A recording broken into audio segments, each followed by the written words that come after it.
Jadi guys, di sini kami akan membahas tentang materi agresi militer Belanda 1 dan 2. Sebelum itu, nak tahu tak siapa kelompok kami? Halo semuanya, perkenalkan nama saya Syaida Indonesia, aksen 37. Halo semua, perkenalkan nama aku Aida Uzra Syarif dari aksen 2. Halo semua, perkenalkan nama aku Eza Erga Hussein dari aksen 14. Halo semua, perkenalkan nama saya Muhammad Maulana dari absen 25. Halo semuanya, perkenalkan nama saya Muhammad Supri, nomor absen 29. Nah, udah kenalan nih, yuk kita ke materi videonya. Selamat menonton. Selamat menonton. Agresi militer Belanda yang pertama. Peristiwa ini menjadi ujian pertama bagi bangsa Indonesia pasca menyatakan kemerdekaannya tanggal 17 Agustus 1945. Lalu sebenarnya, seperti apakah kondisi yang harus dihadapi oleh bangsa Indonesia saat itu? Yuk kita cari tahu di video ini. Apa yang melatar belakangi agresi militer Belanda 1? Melansir dari laman repositori Kemendikbudristek, latar belakang agresi militer Belanda 1 ini ialah penolakan pihak Republik Indonesia terhadap tuntutan Belanda yang berisi tentang keharusan Republik Indonesia untuk mengirimkan beras dan penyelenggaraan gendarmi, atau yang lebih disebut keamanan dan ketertiban bersama. Belanda melakukan agresi militer dengan alasan aksi polisionil, yaitu menangkap, memberantas teroris atau penjahat yang mengganggu ketertiban negara. Penyebab utama agresi militer Belanda ini sebenarnya berawal dari keinginan Belanda berkuasa kembali di Indonesia. Setelah Perang Dunia Kedua, negara sekutu seperti Inggris dan Prancis tentu ingin segera mengembalikan kondisi negaranya, termasuk mengamankan kembali tanah jajahan mereka. Sama halnya dengan Inggris dan Prancis, Belanda yang juga memiliki koloni ingin kembali ke Indonesia, mengamankan permatanya yang paling berharga di Asia Tenggara.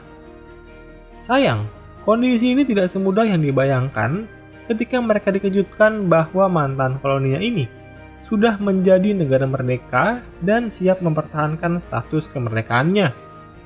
Belanda tentunya tidak ingin kehilangan Indonesia yang telah menjadi sumber penghasilan mereka selama bertahun-tahun. Untuk itu, Belanda mengerahkan sebuah operasi militer yang bernama Operation Product atau yang dikenal sebagai agresi militer Belanda pertama. Mulanya, kedatangan Belanda merupakan bagian dari pasukan sekutu Afnei yang datang untuk melucuti sisa-sisa kekuatan pasukan Jepang yang masih tersebar di Asia Tenggara. Namun Belanda melalui Nika ternyata membawa kepentingan lain, yaitu berusaha mengumpulkan dukungan yang masih tersisa, bahkan menjanjikan dibentuknya negara yang lebih stabil di bawah naungan kerajaan Belanda. Indonesia yang baru saja merdeka dan masih dipenuhi oleh semangat nasionalisme tinggi, tentu menolak keberadaan sekutu dan Nika Belanda. Rakyat sudah tidak mau hidup di bawah bayang-bayang kolonialisme. Hal ini berujung dengan meletusnya berbagai pertempuran di seluruh wilayah Nusantara. Beberapa yang terkenal adalah Pertempuran Surabaya, Pertempuran Semarang, Bandung Lautan Api, Medan Area, hingga Ambarawa. Untuk mencegah pertikaian yang semakin meluas dan timbulnya korban yang semakin banyak, Inggris yang awalnya hanya ingin melucuti kekuatan Jepang melalui Lord Killern mengusulkan adanya perundingan antara Belanda dan Indonesia. Perundingan pun dilakukan di Linggarjati pada bulan November 1946 yang diwakili oleh Van Mook dari pihak Belanda dan Sultan Syahrir dari pihak Indonesia. Namun seperti yang sudah diduga, keputusan pun dibuat merugikan Indonesia karena Belanda hanya mengakui Pulau Jawa, Sumatera, dan Madura sebagai wilayah republik dan Indonesia harus bergabung dalam Persemakmuran Belanda. Hal ini tentu membuat kecewa beberapa pihak, terlebih para golongan muda. Namun diketahui, keputusan ini diambil sebagai kompromi untuk menghindari perlawanan yang menguras banyak sumber daya. Walau begitu, penerapannya di lapangan tidak berjalan dengan mulus. Rakyat Indonesia yang mungkin tidak mudah mendapatkan informasi atau tetap tidak terima keberadaan Belanda terus melakukan perlawanan yang bertubi-tubi. Hal inilah yang membuat Belanda pada 20 Juli 1947 mengumumkan bahwa perjanjian Linggarjati tidak lagi berlaku dan mempersiapkan sebuah aksi polisionil yang kemudian dikenal dengan agresi militer Belanda. Tujuan utama Belanda dalam agresi ini tentunya adalah merebut daerah-daerah perkebunan dan daerah-daerah yang memiliki sumber daya alam, terutama minyak. Terlebih saat itu, minyak dianggap sebagai hot product dalam perekonomian di dunia. Namun usutnya usut, Belanda diperkirakan memang telah mempersiapkan rencana untuk menyerang di bulan Juli. Hal ini dikarenakan saat itu adalah saat di mana orang Indonesia lebih lemah dari biasanya karena sedang menjalankan ibadah puasa. Namun, puasa bukanlah halangan bagi rakyat untuk berjuang. Soekarno yang mengutuk aksi Belanda ini bahkan mempercayai bahwa perjuangan di bulan suci akan membawa kepada kemenangan. Hal inilah yang membuat banyak pihak tidak mengendurkan semangat, termasuk Jenderal Sudirman. Bahkan Pramudia Anantatur mencatat dalam bukunya Kronik Revolusi Indonesia 1947 bahwa ulama utama Aceh menyerukan kalau puasa tidak menghalangi seseorang untuk berjuang. Karena itu sambil berpuasa berjuanglah dan sambil berjuang berpuasalah. Beruntung, aksi Belanda ini mendapatkan perhatian dari dunia dan PBB yang mengeluarkan resolusinya pada 1 Agustus 1947 dengan menyebut Indonesia adalah negara merdeka. PBB pun membentuk sebuah komisi khusus berisi perwakilan dari 3 negara seperti Belgia, Australia, dan Amerika Serikat untuk nantinya berunding dalam perjanjian baru. Gencatan senjata memang akhirnya tercipta, namun hanya berlaku sementara. Karena pada 1948, Belanda akan kembali mengingkari perjanjian dan memulai agresinya yang kedua. Nah, demikianlah sisi lain perjuangan bangsa dalam agresi militer Belanda pertama, yang ternyata harus dijalankan dalam kondisi berpuasa. Bagaimana jalannya agresi militer Belanda I dan apa saja dampak terhadap perjuangan kemerdekaan Indonesia? Agresi militer Belanda I yang dikenal juga sebagai Operasi Produk adalah operasi militer Belanda yang dilancarkan terhadap Republik Indonesia pada 21 Juli 1947. Tujuannya adalah untuk merebut kembali kontrol atas wilayah-wilayah di Indonesia yang sudah diproklamasikan sebagai bagian dari Republik Indonesia setelah kemerdekaan pada 17 Agustus 1945. Agresi militer Belanda I memiliki dampak yang signifikan terhadap perjuangan kemerdekaan Indonesia, baik dari segi militer, politik, maupun internasional. Berikut beberapa dampak penting agresi militer Belanda I. Yang pertama adalah kehilangan wilayah strategis, 2 perlawanan gerilya yang lebih intens, 3 ada krisis politik dalam negeri, 4 tekanan internasional terhadap Belanda, 5 perundingan dan gencatan senjata, 6 memperkuat dukungan internasional untuk kemerdekaan Indonesia, 7 pengakuan bahwa Indonesia sulit ditaklukkan. Kesimpulannya, dampak agresi militer Belanda I terhadap diplomasi Indonesia adalah Indonesia mendapat simpati dari pihak internasional, sehingga pada akhirnya banyak negara yang mengakui kemerdekaan Indonesia, sehingga akan mempermudah Indonesia untuk melakukan diplomasi di kancah internasional. Salah satu dampak positif yang didapatkan dari agresi militer Belanda I adalah Indonesia berhasil mendapatkan perhatian dari internasional. Untuk agresi keduanya, kira-kira mau dibahas juga nggak nih? Pasca memproklamirkan kemerdekaannya pada 17 Agustus 1945, bangsa Indonesia memulai perjalanan baru sebagai bangsa yang mandiri dan independen. Sebagai bangsa yang baru berdiri, para pendiri kemudian langsung mendapatkan ujian pertamanya, yaitu datangnya sekutu dan Belanda yang ingin kembali berpengaruh di Nusantara. Belanda yang awalnya merupakan tuan di tanah Nusantara, kemudian terheran-heran melihat mantan koloninya ini sudah menjadi negara yang merdeka.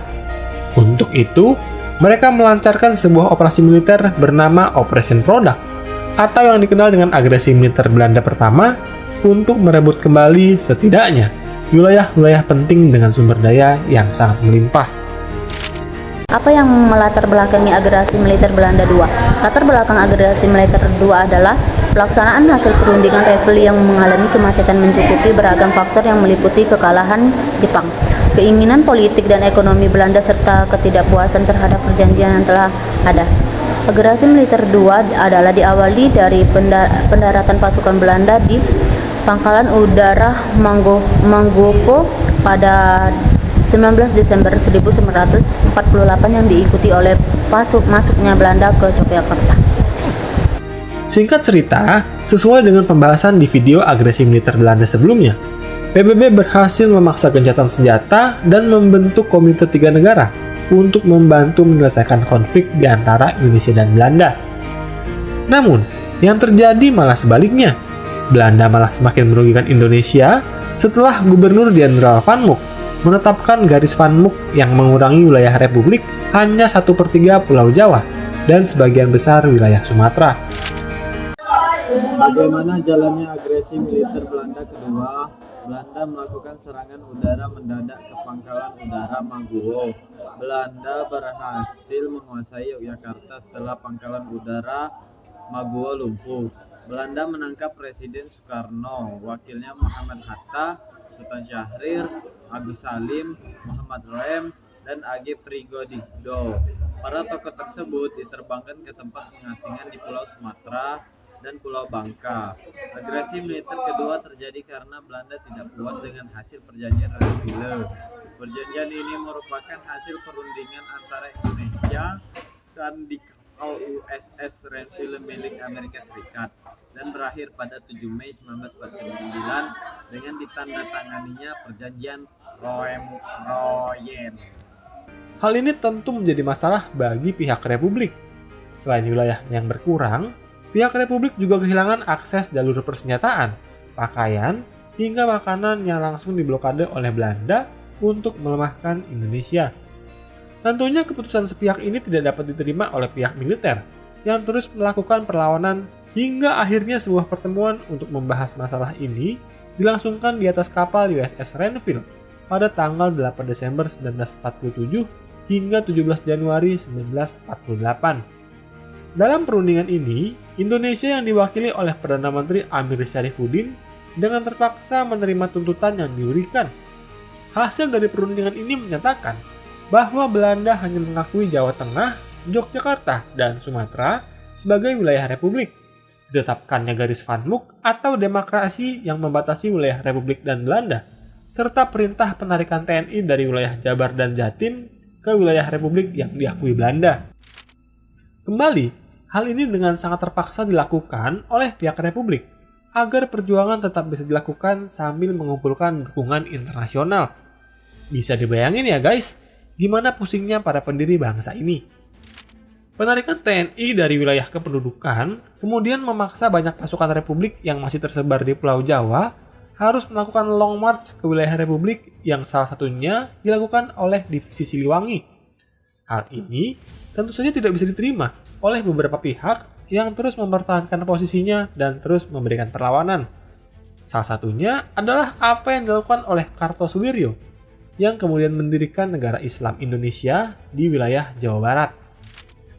Melihat perlawanan masih muncul di berbagai daerah, Belanda kemudian melihat aksi ini sebagai bentuk pelanggaran gencatan senjata sekaligus justifikasi untuk kembali menyerang Republik, tentu dengan harapan bisa menghancurkannya untuk selama-lamanya. Dalam pertempuran, segala informasi menjadi penting untuk menetapkan strategi. Hal ini juga yang membuat Belanda yakin tanggal 19 Desember 1948 adalah saat yang tepat untuk menaklukkan Republik yang kini beribu kota di Yogyakarta. Salah satu informasi yang menjadi penting adalah keberhasilan Intel Belanda mendapatkan informasi mengenai rencana Soekarno yang akan meminta dukungan ke Amerika Serikat. Belanda kemudian yakin bahwa kemenangan akan ada di depan mata jika rencana tersebut bisa dihentikan.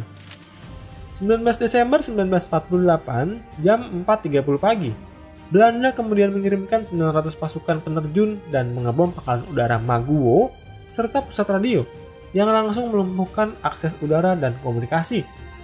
Setelah pangkalan udara berhasil diamankan pukul 8.30, Jenderal Spoor memerintahkan seluruh pasukan Belanda yang ada di batas garis Van Mook untuk menyerang ke dalam wilayah Republik. Militer Republik pun bukan tanpa perlawanan. Terkejut akan serangan ini, TNI yang dipimpin oleh Jenderal Sudirman terus melawan dengan strategi gerilya. Namun sayang, kota Yogyakarta sudah dikuasai sepenuhnya pada pukul 2 siang. Serangan Belanda ke seluruh wilayah Republik pun dihentikan pada keesokan harinya setelah berhasil menangkap para pemimpin seperti Presiden Soekarno, Wapres Muhammad Hatta, dan Sultan Syahrir yang kemudian diasingkan ke Pulau Bangka. Namun diketahui, sebelum penangkapan, Soekarno telah memerintahkan pembentukan pemerintahan darurat di Bukit Tinggi yang akan dipimpin oleh Syafruddin Prawira Negara sebagai presiden untuk tetap mempertahankan kemerdekaan. Perlawanan pun terus berlangsung baik dari sisi diplomasi dan militer, di mana Sultan Hamengkubuwono ke-9 diketahui tetap bertahan di kediamannya dan menolak bekerja sama dengan Belanda. Sedangkan Jenderal Sudirman terus bergerilya selama 8 bulan dengan kondisi ditandu karena sakit yang ia alami. Kini, Yogyakarta memang telah jatuh ke tangan Belanda. Berita ini pun sampai ke dunia internasional yang kemudian mengkritik Belanda sebagai pihak agresor. Amerika Serikat bahkan mengecam Belanda untuk menghentikan aksinya dengan ancaman penghentian dana Marshall Plan yang diperuntukkan untuk membangun kembali stabilitas negara mereka pasca Perang Dunia Kedua. Kisah perjuangan rakyat Indonesia pun belum berakhir, karena Jenderal Sudirman dan pemimpin militer lainnya akan menyiapkan sebuah serangan besar yang kemudian akan menyadarkan Belanda bahwa bangsa Indonesia masih mampu melawan. Apa dampak dari agresi militer Belanda II terhadap perjuangan kemerdekaan Indonesia? Agresi militer Belanda II berdampak pada perjuangan kemerdekaan Indonesia, antaranya krisis politik dan ekonomi. Indonesia kehilangan ibu kota dan kepemimpinannya sehingga terjadi krisis politik dan ekonomi. Dukungan dari negara-negara sahabat Indonesia mendapatkan dukungan moral dan bantuan materi dari negara-negara sahabat. Simpati dari dunia internasional, serangan Belanda yang terus-menerus dilakukan membuat negara internasional bersimpati kepada Indonesia. Perundingan dengan Belanda terpaksa membuka kembali perundingan dengan pemerintah Indonesia. Setelah dikecam dunia internasional, perjanjian royen-royen agresi militer II ini berakhir setelah Indonesia dan Belanda duduk bersama dalam perjanjian royen. Perjanjian inilah yang mengakhiri aksi militer Belanda dan mengakui kedaulatan Indonesia. Sekian, terima kasih.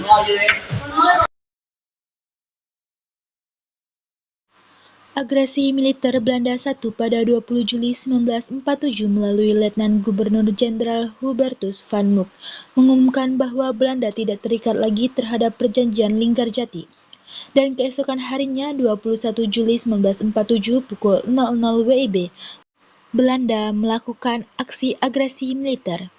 Tujuan utama agresi militer Belanda adalah merebut daerah-daerah perkebunan yang kaya dan memiliki sumber daya alam, terutama minyak. Belanda berhasil menerobos ke daerah-daerah yang dikuasai oleh Republik Indonesia di Sumatera, Jawa Barat, Jawa Tengah, dan Jawa Timur. Tentara Belanda bergerak untuk menduduki wilayah Jakarta, Bandung, Surabaya, dan Semarang.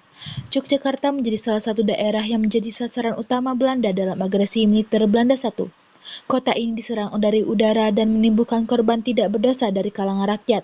Pemerintah Republik Indonesia secara resmi mengadukan agresi militer Belanda ke PBB karena dinilai telah melanggar suatu perjanjian internasional, Persetujuan Linggarjati. Atas tekanan Dewan Keamanan PBB, pada 15 Agustus 1947, pemerintah Belanda akhirnya menyatakan akan menerima resolusi Dewan Keamanan untuk menghentikan pertempuran. Pada 17 Agustus 1947, pemerintah Republik Indonesia dan pemerintah Belanda menerima resolusi Dewan Keamanan untuk melakukan gencatan senjata.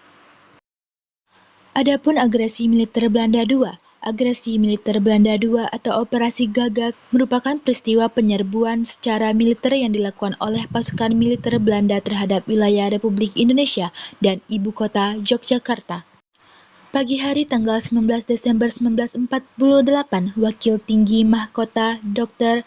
Bill berpidato di radio dan menyatakan bahwa Belanda tidak lagi terikat dengan persetujuan Renville. Seiring dengan pernyataan tersebut terjadi penyerangan terhadap Bandar Udara Maguwo. Serangan tersebut menandai dimulainya agresi militer Belanda II. Pasukan Belanda berhasil melakukan penangkapan terhadap Presiden Soekarno, Muhammad Hatta, Syahrir, dan beberapa tokoh lainnya. Kota Yogyakarta yang saat itu merupakan ibu kota Republik Indonesia juga berhasil dikuasai oleh Belanda. Jatuhnya ibu kota negara ini menyebabkan dibentuknya pemerintah darurat Republik Indonesia di Sumatera yang dipimpin oleh Syafruddin Prawira Negara. Perlawanan dari pihak bangsa Indonesia dilakukan pada 1 Maret 1949 yang kemudian dikenal dengan nama Serangan Umum 1 Maret Yogyakarta. Selain itu, perlawanan juga dilakukan dengan strategi gerilya di wilayah luar kota Yogyakarta, meliputi Jawa Tengah dan Jawa Timur yang dipimpin langsung oleh Jenderal Sudirman.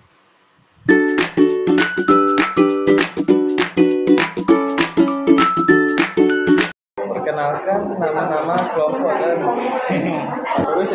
sebelum itu kita perkenalan dulu yuk dengan kelompok anggota satu.